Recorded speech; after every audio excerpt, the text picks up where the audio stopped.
Hey everyone, you being a curious creature, आपके मन में ऐसा सवाल तो जरूर आया होगा कि क्या भूत प्रेत, एंजल्स या फिर स्पिरिट्स ये सब एक हायर डायमेंशन में या फिर मैं कहूं तो 4D या 5D वाले क्रीचर्स हो सकते हैं।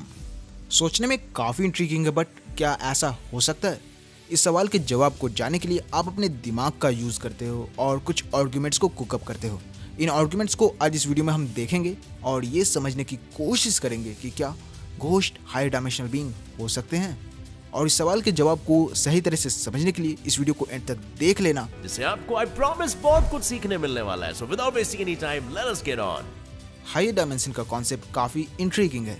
इसे जब से कलूजा क्लेन और स्ट्रिंग थ्योरी ने हमारे सामने पेश किया है, तब से हम उसके बारे में सोचते आए हैं।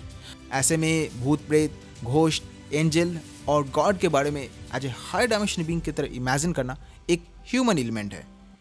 हम सब भूतों और आत्माओं के बारे में तो सोचते हैं, और आपको पता है सबसे पहली चीज दिमाग में आती है वो क्या है? चीजों को इनविजिबल होकर इधर उधर मूव करना, हिलाना डुलाना, आपको डराना, उनका साया नजर आना। लेकिन क्या आप ये मानोगे एक फोर्थ डायमेंशनल बीइंग या फिर सिंपली एक हायर डायमेंशनल बीइंग भी ये सब कुछ कर सकते हैं? बट दैट डजंट मीन कि ये दोनों सेम है, क्योंकि अगर आप ऐसा क्लेम करोगे तो आप effectively false equivalence logical fallacy को कमिट कर रहे होगे, जो कि मैं नहीं चाहता कि आप करो।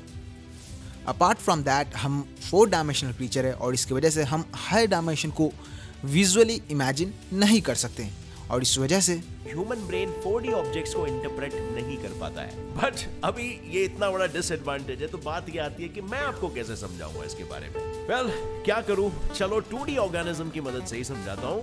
And let's go on a journey to फ्लैटलैंड।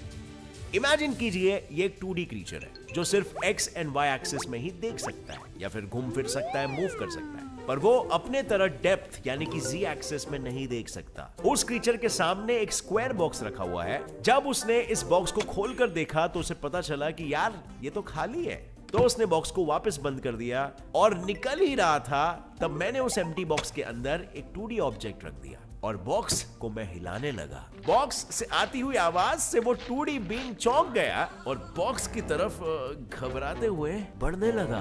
इस बार जब उसने बॉक्स को खोला, तब उसने उसके अंदर मेरा रखा हुआ 2D ऑब्जेक्ट देखा। पहले तो उसे ये समझ नहीं आया कि यार ये चीज यहाँ पर अचानक से कैसे आ गई, और दूसरा भूलना मत 3D ऑब्जेक्ट्स का साया 2 डायमेंशनल होता है, हमारी परछाई 2 डायमेंशनल होती है, और इसी वजह से उस क्रीचर ने मेरा साया भी देखा होगा। साउंड्स अबाउट राइट, बट यहाँ एक छोटा सा प्रॉब्लम है।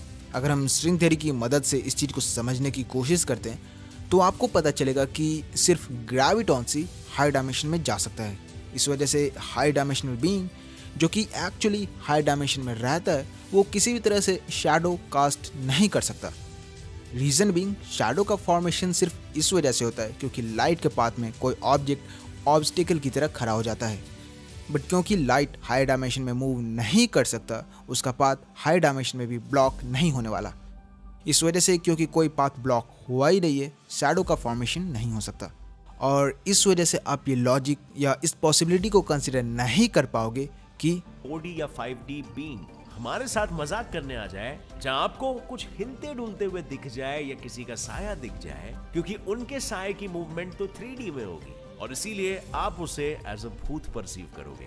बट फ्रेंड्स, इसके लिए ऑब्वियसली ये इंपॉर्टेंट है कि वो 4th डायमेंशनल बीइंग या 5th डायमेंशनल बीइंग हमारे एग्जिस्टेंस के बारे में जानता है और वो हमें छेड़ना चाहता है।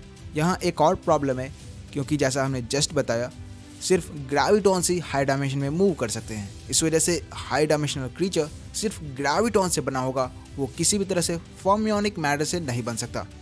बट हम सभी तो फर्मियन से बने, जो कि पाउली एक्सक्लूजन प्रिंसिपल को ओबे करता है।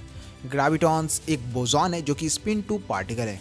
इस वजह से ग्रेविटॉन किसी भी तरह से पाउली एक्सक्लूजन प्रिंसिपल को ओबे नहीं करेगा, और वो एक पर्टिकुलर शेप को ऑब्टेन करे ऐसा ज़रूरी नहीं है, जो कि इस क्वेश्चन को रेज करता है कि इन हायर डायमेंशनल बीइंग के पास कॉन्शियसनेस और ह्यूमन लाइक शेप आखिर आया कहाँ से। बट हम जैसा कि लॉज ऑफ फिजिक्स के हिसाब से देख सकते हैं, ऐसा पॉसिबल नहीं है। इस वजह से हम हाई डायमेंशनल बीइंग को एज अ घोस्ट या फिर गॉड या फिर एंजल की तरह ट्रीट नहीं कर सकते हैं। बट अब आपको क्या लगता है कि क्या स्पिरिट्स, एंजल्स या भूत हायर डायमेंशनल क्रीचर्स है जो मरने के बाद किसी हायर डायमेंशन में चले गए? कमेंट्स में शेयर करना अपनी राय, नीचे डिस्कशन छेड़ते इस विषय पर, काफी इंटरेस्टिंग है। अगर आपको ये कंटेंट पसंद है तो वीडियो को लाइक ज़रूर कर देना। बाय द वे, मैंने पर्सनली गौरव भाई से कांटेक्ट करके पूछा था कि क्या मैं आपके क्लिप्स का ऑडियो का यूज़ कर सकता हूँ इस वीडियो को बनाने के लिए, and he was kindful enough कि उन्होंने हाँ कर दी। So thanks for that. Apart from that, अगर आपको कोई फीडबैक लगे कि हम इस कंटेंट को किस तरह से और इम्प्रूव कर सकते हैं तो हमें ज़रूर बताना और इस वीडियो को ज़्यादा से ज़्यादा शेयर करना। I will meet you in the next video with something like this. तब तक पढ़ते रहिए, सीखते रहिए। जय हिंद।